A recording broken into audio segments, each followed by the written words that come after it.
Hello, everyone, and welcome to Petite to Queen's Claim Your Career Crown podcast. I'm your host, Lynn, and today I'm joined by our VP of Operations, Amanda, and our special guest, Michele Molitor. And I am really thrilled about having Michele on the show today because we're going to be talking about how to identify the triggers that cause imposter syndrome, something that's near and dear to our heart, and moreover, how you can rewire your brain to boost your confidence. So this is really going to be a phenomenal conversation. And to give you some background about Michele, she's the founder and CEO of Nectar Consulting, and she's the co-author of the best-selling book, Breakthrough Healing. She works with executives and entrepreneurs, bringing over 25 years of experience, intuitive insights, and strategic business savvy to your success.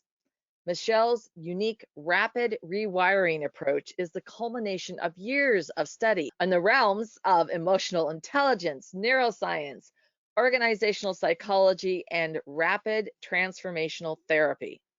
Michele helps catalyze shifts in thinking and eliminate mental, emotional blocks to rapidly rewire your brain for greater confidence and success. A nationally recognized speaker, certified executive coach, organizational development consultant trainer, hypnotherapist, and writer, Michele's passion for helping you amplify your natural talents and expand your leadership is conveyed through all aspects of her work and writing.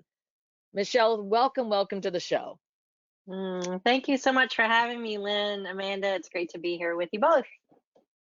Well, we are super excited to dig into this. And just a quick note before we get started, for anyone who's joining us for the very first time, please click the subscribe button wherever you get your podcasts so you don't miss a single episode. And while you're there, toggle down and click all 5 stars for a review. We would certainly appreciate it. Okay, so Michele, let's sort of dig into this. I'd love to hear about your journey and how you came to build Nectar Consulting and focus on imposter syndrome. Well, I stumbled my way into it, actually. I was a creative director in my former life in the hot.com era back in 2000. And I was working for this company. We were going to IPO the week I started. It was super exciting, but the market crashed instead. Oh, darn. But we kept going, and I was building up my team. And, we were building these multi-million-dollar websites, and I had some pretty amazing talent on my team, and some of them had some pretty big egos, unfortunately. 2 of which essentially bullied me out of my job. They made it very, very clear that they didn't like working for a woman, and slowly but surely chipped away at my confidence, and it led to me getting fired. And it was devastating. I had spent, 10 years of my career to get to that corner office. And I really was a ghost, a deer in the headlights. I didn't really know what to do next, and discovered coaching to help me figure out what to do. And in the process of being coached, was like, oh, this is the work I'm meant to do. Like, all the cells in my body came into alignment. And so I went on to get trained and certified and started Nectar Consulting back in 2001, because that was far less daunting to me than handing my resume to anyone at that point, because I felt like such a fraud. Who am I? I don't know what I'm doing. Oh my gosh. I had a massive case of imposter syndrome. And so I've spent 20 years now as a coach and a hypnotherapist for the last 5 years, really understanding what makes people tick and what has some people be really confident and other people not confident at all. I grew up in the same household with my brother. He's immensely confident, and I wasn't for so long. And so it's always fascinated me, like, what's the difference here? And so all of that has led to my life's work. And imposter syndrome, finally there was a label for it, right? Like, oh yeah, that's what I've been dealing with for so long. And so I've dug into it deeply to understand it and how you can overcome it. How can you reclaim your confidence when it's been shattered, scattered, and splattered all over the sidewalk like mine was? So it's a real joy to do this work and to really help people find that within themselves and then really step out into the world and shine again. Oh, that's I was sort of in the reverse because I was the one with the confidence, and my brother had an underlying, I think he really did have an underlying case of imposter syndrome. So, but yeah, it is fascinating how you can grow up in the same household and have these very different experiences in that way. Yes, yes. Yes, that is true. So for anyone listening who's not really familiar with it, can you describe what imposter syndrome is and how you might know if you have it? Sure. So imposter syndrome is that underlying feeling of um, not wanting to step in fully. I'm afraid I might get it wrong. I don't have all the answers. Someone might figure out I don't know what I'm talking about. I'm a fraud. Um, Even though you might be an expert in your field, you might have a mile long of accolades. Um, it's just something that most professionals deal with at some point in their career. Actually, 25% of all high performers have imposter syndrome at some point. But it's that the belief that no matter what you do, it's not good enough. Who am I? I don't know. And the success that you have achieved is, oh, I was just lucky, or happened to be in the right place at the right time. Really not owning the talent and the expertise and the brilliance that you're bringing to the table, because underneath all of that is a limiting belief of I'm not enough, who am I don't believe in myself. That really creates these barricades to your success.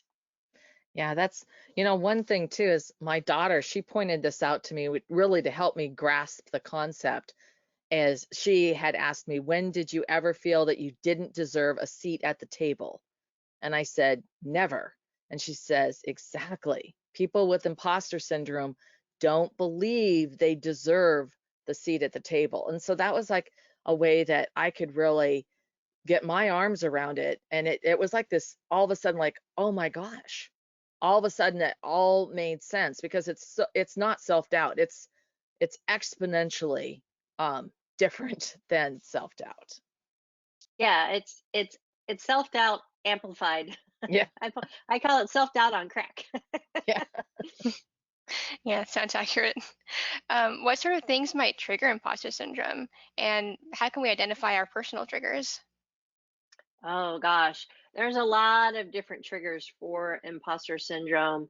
Um, some that come to mind are when you feel like you're the other. You come from a different background, you come from a different place, you have a different skin tone, you have a different religion. Um, for whatever that frame is for you, you feel like you don't fit in. And so there's this constant trying to prove yourself. And so that can trigger imposter syndrome. Your own family dynamics is a really popular topic for imposter syndrome. Um, the limiting beliefs that you took on as a child based on the environment that you were living in, and hearing the things and getting the messages that you were receiving. Oh, who are you? Or don't be too big for your britches, or um, you know, you don't know it all, right? All these things that you might hear from your siblings or your parents or a teacher or a friend, right? They stick to your brain when you're a child, and then you take ownership of those beliefs. Well, my mom said it must be true, or my sister said it must be true. And and so there's just so many different layers of this. Even in the workplace, right? There's a lot of competition, particularly in corporate America, right? And so we're always trying to one up the other, and that can really get into your head and play games with you. Well, I didn't make the sales numbers that Sally or Fred did, and so I must not be good enough, and who am I? And it starts to create a downward spiral for people when they get caught in that thinking, and then it gets compounded, right? So there's a lot of different ways that it can show up, and really prevent you from shining fully and really stepping into your natural skills and abilities. Yeah. Yeah. And that actually really leads to an important point about how imposter syndrome can hold us back in our lives and our careers. And I'd love to have you share, how that manifests itself. Oh gosh. Um, when you have that little voice of self-doubt, that imposter sitting on your shoulder, whispering in your ear, well, who are you? What makes you think you know it all? Why do you think your opinion matters? All of that creates that second guessing that has you, let me pause, let me step back. It has, particularly with women, and there's a whole lot of data and science around this as well. It prevents women from taking their place at the table, from asking for the raise or the promotion that they deserve, for negotiating effectively for that increase in the salary when they do get that raise, and that promotion. It it just it has people hold back from really bringing all of themselves to the table, and it's the energy that that creates within you when you're not believing in yourself. Your energy doesn't expand as much. So I geek out. Side note, I'm a science geek, right? I geek out on energy and how our emotions impact that energy and how it has us show up, right? Yeah. So um your positive emotions vibrate at a higher frequency, your negative emotions vibrate at a lower frequency. So if you're not believing in yourself, if you're doubting yourself, your energy is going to vibrate at a lower frequency. And then the fraud, the fear of being a fraud has you start to kind of cloak yourself, right? So you're not shining as brightly, you're not stepping out and raising your hand for the more challenging assignments, and people pick up on that energy. It's that unspoken, intangible essence of who we each are as a human being, right? And um, in the workplace, people pick up on that, and they can't put their finger on it, and they can't identify it wholeheartedly necessarily, but it has people get passed over for the promotion because they're doing that cloaking. So it can create a ripple effect throughout your whole career if you let it. Yeah. Yeah. Yeah, it's really a shame for a lot of people that have imposter syndrome, and it is holding them back. And I mean, some of us here at Petite to Queen have imposter syndrome or have had it. I'm sure many of our listeners have had it as well. How can we overcome imposter syndrome? And is there a way to kind of rewire our brains to make us imposter syndrome proof? Yes, I love that question, and I get it all the time. So let me clarify first and foremost. Everyone deals with imposter syndrome at some point in their life, right? Um, we're imposter syndrome experts, right? And it still creeps in from time to time. And I have a whole bucket full of tools, right? And it still creeps in for me sometimes. And it's a matter of how quickly can you get back on track? How quickly can you change the channel in your mind and the story that you're telling yourself, right?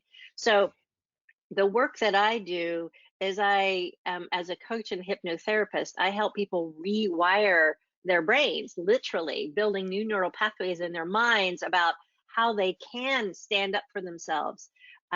So the quick and easy answer, Amanda, is that you literally start by telling yourself, I am enough. I am worthy. I am deserving to be at this table. I'm an expert at what I do, or I'm getting better and better every single day, right? Rinse, repeat, rinse, repeat. And the more you tell yourself these things, like sing yourself a little tune, right? As you're in the shower, you're driving down the road, whatever that might be, because your brain loves repetition. So the more you repeat to yourself, I am enough. Of course I'm enough. Of course I deserve a seat at the table. I'm an expert at what I do. I've been doing this for X number of years, right? That repetition is what builds new neural pathways in your brain. So right now, if you're dealing with imposter syndrome, you have a well-worn groove in your neural pathways that says, oh, who am I? I don't know. Maybe I shouldn't. I could get in trouble if I shine, right? if I speak out, and that becomes your go-to neural pathway in moments of stress, right? It's just the habitual place that your brain goes to. So your job is to change your mind literally and physically, right? Physiologically, by telling yourself a new story to build those new neural pathways so that in those moments of stress, that becomes the place that you go to instead of going, oh, right? You go, wait a minute. I recognize that thought. I recognize that path. No, I'm not going to go there today because I know that I am enough and I do deserve to be here and I can ask for that raise. I can ask for that assignment, whatever it might be, that's going to have you step more fully into your expertise and allow your energy to expand, right? So yeah, there you go. I get No, really excited about these things. that's wonderful. That's wonderful. And I know that Amanda knows exactly what's coming next because I am such a believer in affirmations. And what you just said is so powerful. And I truly recommend everyone have an affirmation that you're working on for either personal, professional development.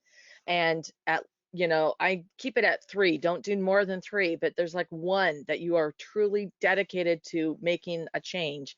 And every morning, the first thing when you get up, say it out loud to yourself. And it will frame your day and frame your thinking for the day and give you that positive energy as you frame your day. And you can have, like I said, up to 3. There's a magic number about in 3. So don't go beyond 3, but that is one of the things that I really thank you so much for sharing that because that's like such a passion for me. So, as we wrap up here, I'd love to hear some final tips from you for our audience about identifying triggers and overcoming imposter syndrome. Sure. Well, I love what you said about affirmations, Lynn, because that is really, really important, right? Um, and it's also important to recognize that underneath that conscious level affirmation, there's a subconscious belief Yeah. that is what has triggered the thought to begin with, right? So by rewiring things at a conscious level, you also need to approach it from a subconscious level, Yeah. right? And change out that tape, right? Which then amplifies those affirmations and at a whole new level, and has a much longer lasting impact as well. So, Yeah. noticing what the first step is really noticing what's the conversation you're having with yourself. What are those limiting beliefs? Write them down. See what you see about what's going on in your head, right? And then for each of those limiting beliefs, flip it around. What's the exact opposite positive of that negative belief you've been telling yourself? And tell yourself that instead. Because you can just as quickly go down the rabbit hole as you can go up, right? So when you start to identify what is that negative conversation, that negative self-talk, and you flip it around, it's going to feel weird and uncomfortable at first, and you might even feel funny saying it out loud to yourself, but keep going because, as I said, your brain likes repetition. So the more you tell yourself the new thought, I am enough, I do believe in myself, I am lovable, I am worthy, whatever that is for you, the more comfortable it will become and more quickly you will step into being that belief versus just telling yourself that belief, if that makes sense. Oh, it absolutely does. And Michele, this has been such an important conversation. And I just have to share that, we have a free imposter syndrome course and we have those types of worksheets. And for some people, that is going to get them to where they need to be. But for others, they need to go deeper and they need to work with people like you who can really, just make their life so much better by facing and overcoming this challenge of imposter syndrome. So thank you so much for sharing about where imposter syndrome stems from and how we can rewire our brains to feel more confident. It's been very powerful. I know our listeners are going to want to know more about how and where they can find you. Sure. Well, you can always come find me at michelemolitor.com. That's Michele, Michele, 1L, Molitor.com. And you can learn more about my rapid rewiring breakthrough program where I help folks over 90 days to do that deep dive. So it combines hypnotherapy and coaching to help them get the root causes out of their way and then rewire their thinking.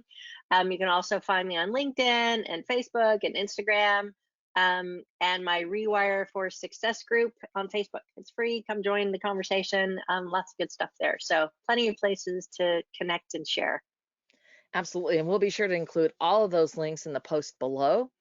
And Michele, thank you so much. And also for doing this incredibly important, deep work that you do with, and that you help people live their life to their fullest. It's just such a gift. So, and everyone who tuned in, thank you for being here. If you have ideas that you'd like to share, you can leave us a comment below. We love hearing your thoughts.